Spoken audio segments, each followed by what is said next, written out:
All right, everyone. Good evening. Cindy here, and glad you're joining me. So tonight I'm going to continue with my osteoporosis bone-friendly foods. This is part 2. I'm not really sure how many parts we're going to have because food is a biggie. So we might be talking about this for a while. Last week I talked about foods high in calcium. And tonight I was going to talk about magnesium and vitamin D3 and how you can get that through foods. But during the week, there was actually quite a few questions that came up about calcium. So I've decided I'll talk a little bit about magnesium and vitamin D3, but mostly in regards to supplements.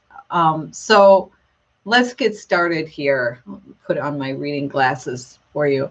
So one of the questions that came up was if I do want to take or feel that I need to take a calcium supplement, what are the types? So again, I'm going to caveat this by saying from my talk last week that if you're eating calcium-rich foods, you may not need to take a calcium supplement. And really, calcium is only the tip of the iceberg when it comes to what to supplement the diet with. So get as much calcium from your food sources. When it comes to supplements, I strongly believe in not overloading, and especially with calcium. Too much calcium is not a good thing. I talked about this last week as well. It can calcify the arteries. It can cause bone spurs, kidney stones, and what you might not know is the osteoblast cells will die off prior to maturing. The osteoblast cells, if you're not familiar with that, those are the cells that make new bone. So it'd be very, very counterproductive for you to have too much calcium. And most of the time, if a person is getting too much calcium, it's because they are over supplementing, overloading.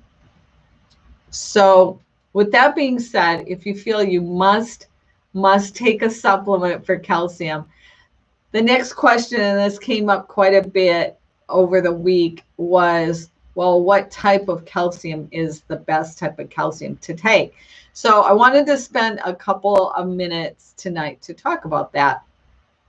So there's carbonate, and this is actually the optimal form of calcium. However, and there's a lot of people that don't take the carbonate calcium if they take a supplement. And the big caveat to this is you really must eat it with food. It requires stomach acid to dissolve and absorb the calcium. And a lot of times if you don't eat it with food, the other thing is you have really bad stomach cramps, you can get nauseated, there's a lot of side effects to it. So if you're going to do carbonate, which again is the optimal form of calcium, you want to make sure that you eat it with food. So for instance, maybe you do your supplements at lunchtime, eat your lunch first and then take your supplements after. This is why foods that are fortified in calcium are usually calcium carbonate. For 2 reasons. Number one, optimal form. And secondly, you're already eating food with it, so it can be absorbed. Note that it is also, that it can cause constipation. So there's some disadvantages of carbonate. And that's why there's a lot of people that don't take the carbonate. Instead, they take citrate. And citrate is much easier to absorb, and it can be absorbed on an empty stomach, and also it doesn't cause constipation. The downside is that it has less calcium per pill. So with that being said, there's a couple of supplements that I can show you here. This brand Rainbow Light is one that I like quite a bit. Number one, again, is the citrate, so it's not going to upset your stomach. I still would recommend you take it with food. The other thing is you can see on the label, they're mini tablets. So what this means is one tablet. Let me tell you what one tablet is. One tablet is, it does have some other things besides calcium. So one tablet is 200 IUs of vitamin D3. We're going to talk about that in just a bit. 200 milligrams of calcium. And then it has a little bit of horsetail in it and a little bit of boron. So it doesn't have any magnesium in here. I will tell you that really for calcium to be absorbed, not only do I feel you should take it with food, but also you should take it with magnesium as well as vitamin D3. Those three, they're like best of buds, BFFs. So calcium, magnesium, and vitamin D3. So the downside of this one is it doesn't have any magnesium in it. Another one that Rainbow Light makes is this one here. And this one has both magnesium as well as vitamin D3 in it. And it's very easy to absorb. And let me tell you why I like this one. So when you take calcium supplement, as mentioned, you should take it with magnesium. And there's a ratio. It's usually considered 2 to 1. So 2 times the calcium to one of those is magnesium. So in other words, the calcium in one of these tablets, which I think is too high, so let me explain. One tablet is 500 milligrams of calcium and then 250, so half the amount of magnesium. You've got that 2 to 1 ratio, which is really good. However, I think taking 500 milligrams is way too much, especially if you feel you need to take 500 milligrams of calcium a day, and you want to take a supplement like this, then what I would recommend, I'll show you the pills. They're huge, number one. But the thing is cut this in half. Take half at, say, in breakfast, and then the other half in the afternoon with maybe your lunch. And then you've got your 500. If I take this one, I actually only take half a tablet because 250 milligrams of calcium for me a day is plenty. I don't need any more than that because I eat lots and lots of calcium-rich foods. So there's also some vitamin D3 in this one, and it's 500 IU. So if you only take half of it, again, you would be at 250. So, and it also has a few things like horsetail and some other things like that in it. So those are two, both from the same company, Rainbow Light, that I like real well. So again, for most people, you'll get all the calcium you need through your healthy diet. But if you feel you need to take a supplement, find a brand that is a small amount, like around 200 milligrams. And all of the sources that I have ever read about taking calcium supplements, all of the sources that I read tell me that your body cannot absorb any more than 500 milligrams at any one given time. So with that being said, if you find a type of calcium and one tablet or 2 tablets is going to be more than 500 milligrams, you want to cut that down. So vitamin D3, let's talk just a little bit about that. So vitamin D3 is a hormone, and it should not, I suggest you don't take it after 3 p.m. And the reason why is because it can cause insomnia and sleeplessness. I strongly recommend getting your vitamin 3 or D3 tested before you start taking a supplement. Most of us are, if we don't take a supplement, most of us are going to be deficient. And the reason why is because when it comes to food and vitamin D3, it's very, very, very difficult to get what you need through food. There's a few foods that are high in vitamin D. Salmon is one of them, of all things. And another one is mushrooms. So with that being said, most of us cannot get enough vitamin D3 through our food. The other source, of course, is the sun. So if you live in a place like me, Florida, especially in the fall, winter, and spring, is very, very easy. If you go outside for just 10 minutes, sit out in the sun, you're probably going to get most of the vitamin D3 that you need. And by the way, what happens is your body is actually producing the vitamin D3. Again, it's a hormone that's produced by your body.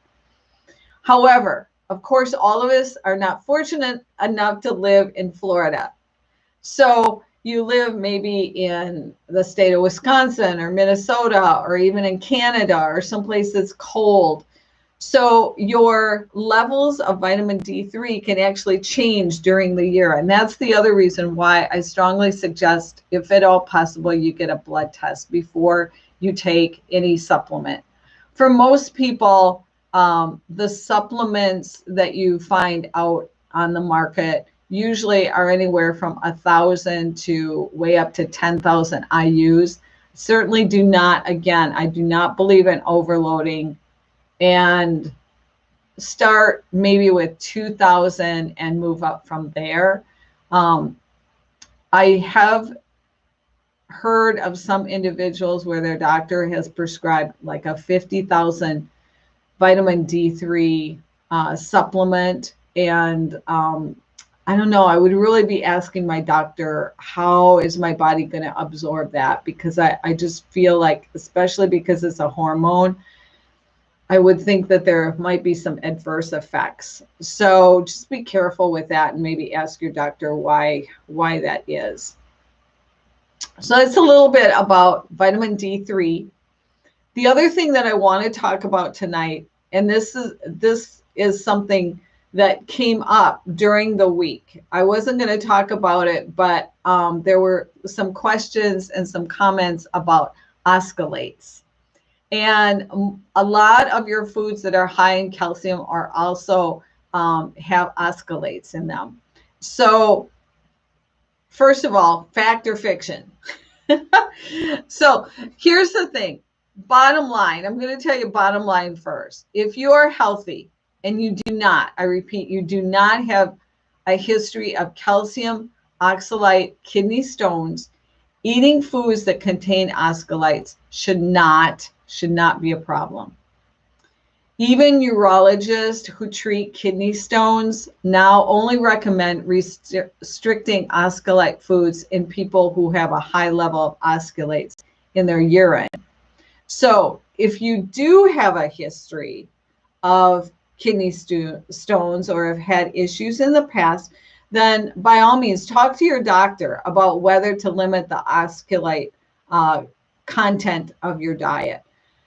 Don't be too quick to strip these foods from your diet, because so many of these foods are so high and rich in nutrients that it's, if at all possible, you want to be eating them. So let's back up. For some of you, you might not have heard of ausculates and what they are. So ausculates are organic acids that are naturally found in many plant-based foods. Unfortunately, including healthy, fair foods like leafy green vegetables.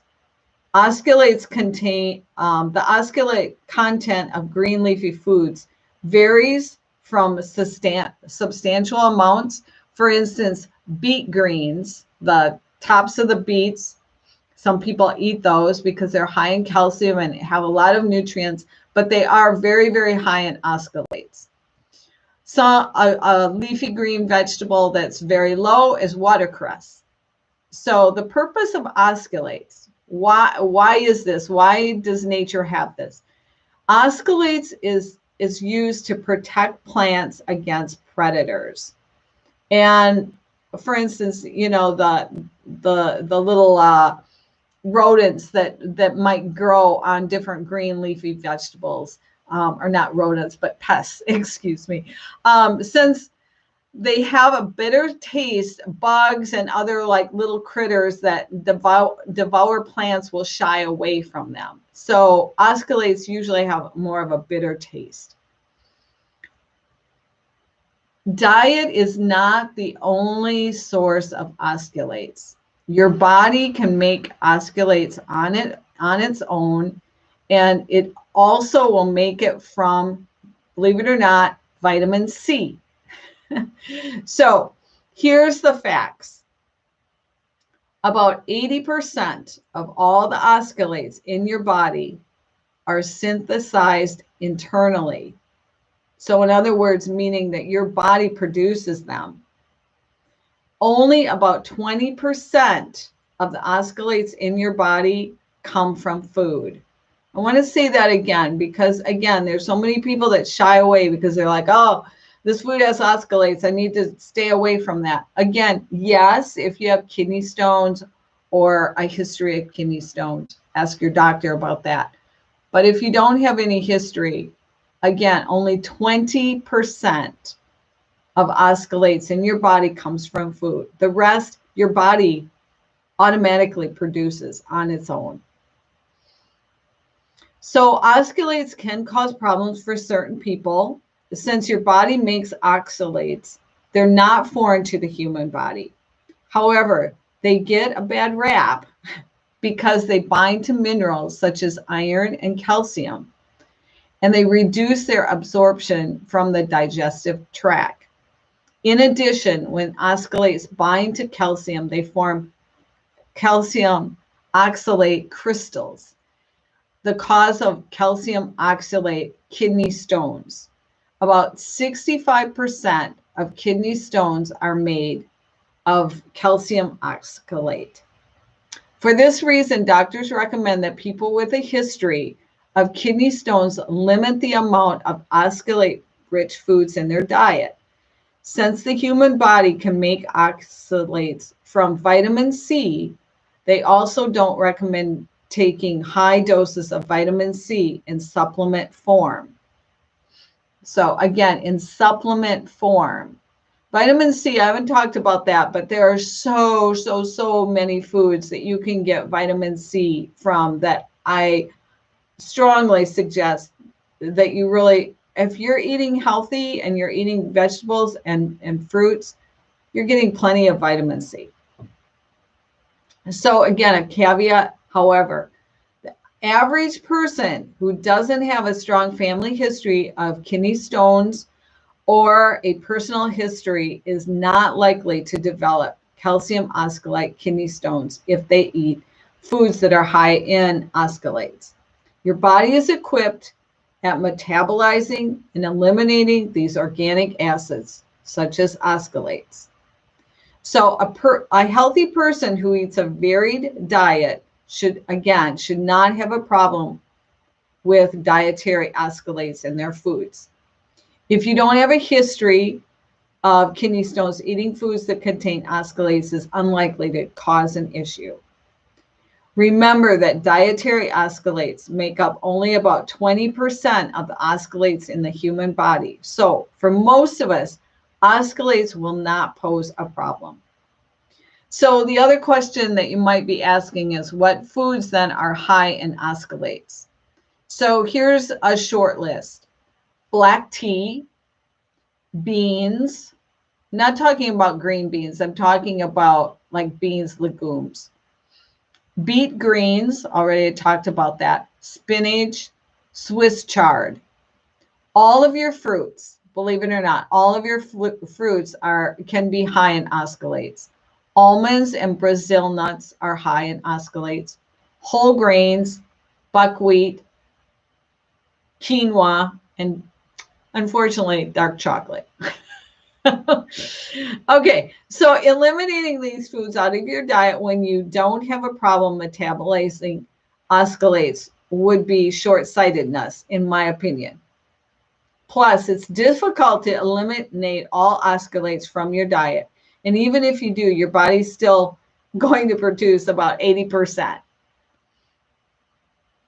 If you're concerned about oxalates, then eating kale, arugula, lettuce, watercress are green leafy vegetables that are low in auscultates. And if you're a nut lover, macadamia nuts are also low in auscultates. They don't have much calcium in them though. So that's a little bit about auscultates. It's some more information about calcium and what types of calcium supplements you can take. I hope this was beneficial. Please, if you have not subscribed to my channel, please do so. I do videos quite often. And if you subscribe to my channel, then you're going to be notified. And next week I'm going to continue talking about foods. And next week there was a request for pH, to talk about pH and the alkaline balance diet. So next week it's going to be all about that. So I hope to see you next week. I don't see any questions that have come up. Just remember, if you're live with me on Monday nights, 7:30 Eastern Standard Time, and you have questions, I open it up for questions. I'm not seeing any questions pop up here tonight. So I will let you all go and have a great week. Bye-bye.